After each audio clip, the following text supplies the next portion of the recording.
Didn't want to leave you guys hanging once again, but might as well give you the video since y'all have been waiting for so long. But it's kind of a reason why I've been slacking off on these reviews is because, well, not only have I been trying to put more of my work and focus on my vlogs that I've been so behind on, but also I don't have a whole ton of time to always do these reviews because of college. And so I think it would only be so sensible if I would only narrow it down to the victory laps next year, only after if Chase Elliott wins his second championships, just so that I can actually give you guys something to watch, and so I can recap on some of the summary of the races through the victory laps and the whole career and legacy of Hendrick Motorsports. And of course, I want to end it when, or double down on it when Chase Elliott wins his second championship, because I want to end it on a felicitous note rather than a somber note. So, unlike with Kamikaze Games, who ended his almost weekly NASCAR reviews on a very somber note in 2020, I want to end this on a higher note if Chase Elliott wins his championship, even though the playoffs have done everything to destroy the legitimacy of the NASCAR sport and a means of winning a championship, basically nullifying everyone's efforts to really earn the trophy rather than luck yourself into it.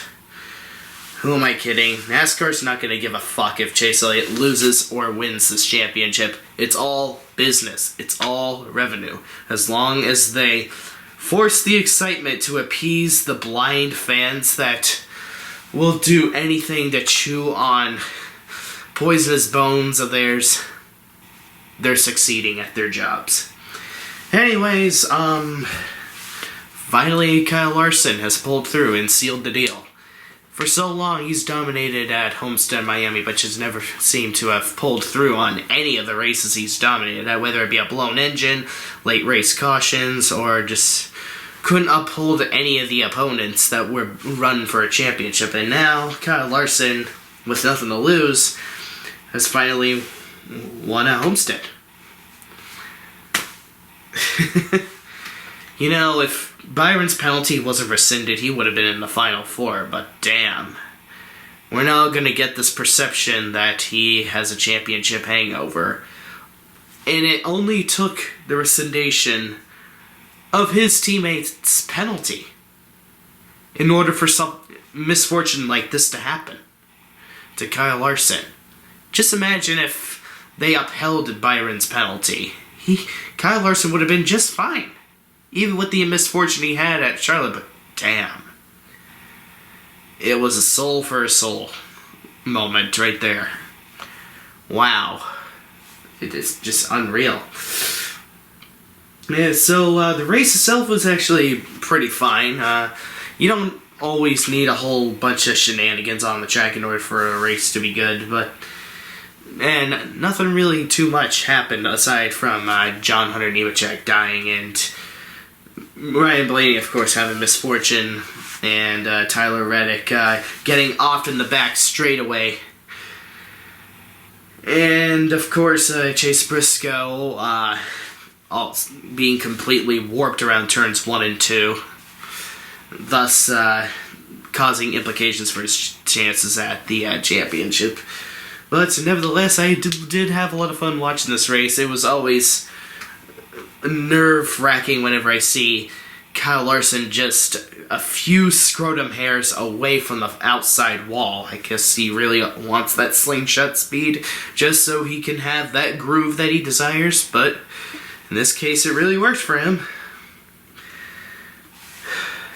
Chase Elliott's going to have to really do way better than that if he really wants to stay in the Final Four, because this is the third race in a row he doesn't finish in the top 10.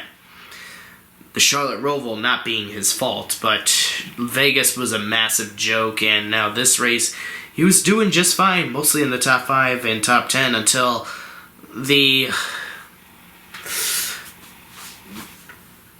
pit cycles happened, of course. The track position basically screwed him over. It wasn't really his fault. It was just people trying to gain track position, and of course he just shoveled out of the top 10 majorly, but he did the best he could to save himself time. Kyle Larson for sure saved him time by winning the race, making sure that Ross Chastain didn't win, and damn, AJ Allmendinger really did a service there by holding him up and keep staying as a threat on Ross Chastain's rear bumper. So overall, this Homestead race was pretty fairly entertaining.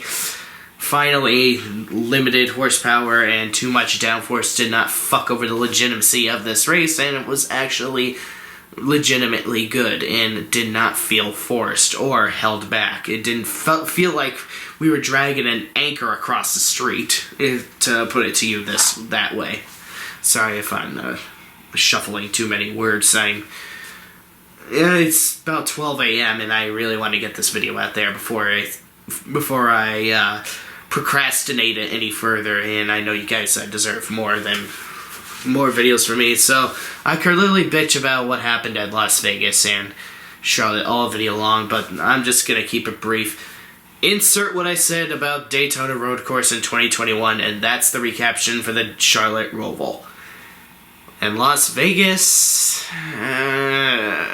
sorry, but a lot of you people are trying to say that what William Byron did to Denny Hamlin was comparable to Kyle Busch.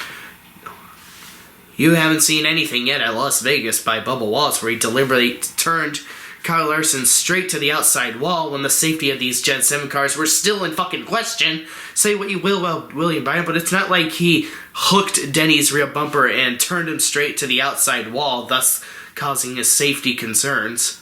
So that was literally fucking peanuts compared to what Bubba Wallace did and what Kyle Busch did. Also, you can't be comparing what Byron did to Denny Hamlin at Texas when Kyle Busch was in the lower series, causing championship implications in a championship battle that he had no business even interfering in the first place.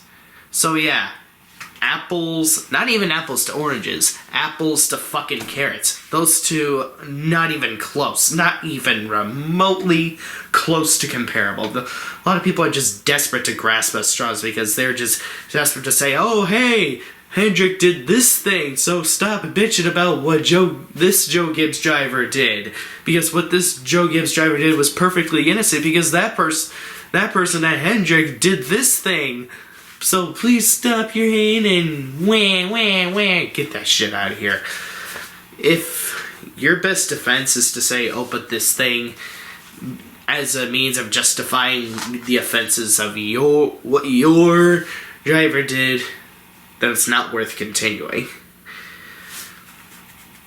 Also, that was just an overjudged way of William Byron showing his displeasure. It was not meant to cause an accident, because that has happened before. 2006 Daytona 500, anybody? When Matt Kenseth drove in front of Tony Stewart and then bumped his right front panel? Because that's exactly what Byron was trying to do, but of course, the sensitivity, Denny Hamlin spun out in the infield grass. Not sure why I'm talking so much about Texas, but I digress.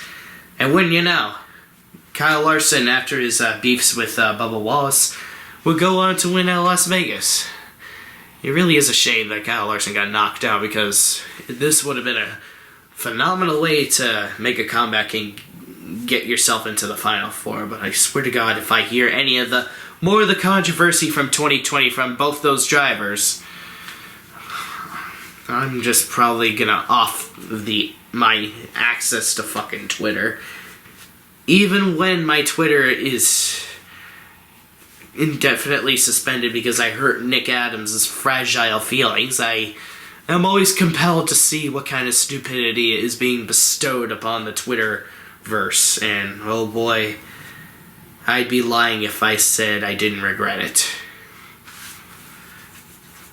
But nevertheless, Homestead Miami, as usual, produces the best kind of intermediate racing that I would expect from any kind of racing at places like Homestead Miami, or really any intermediate tracks at all. The intermediate tracks, with the exception of Texas and Atlanta, of course, were actually the most I've ever been entertained by this season. But of course, it's not over yet, so short tracks, to the perplexion of so many people, were basically everyone's biggest disappointment. Both Richmond races weren't so bad.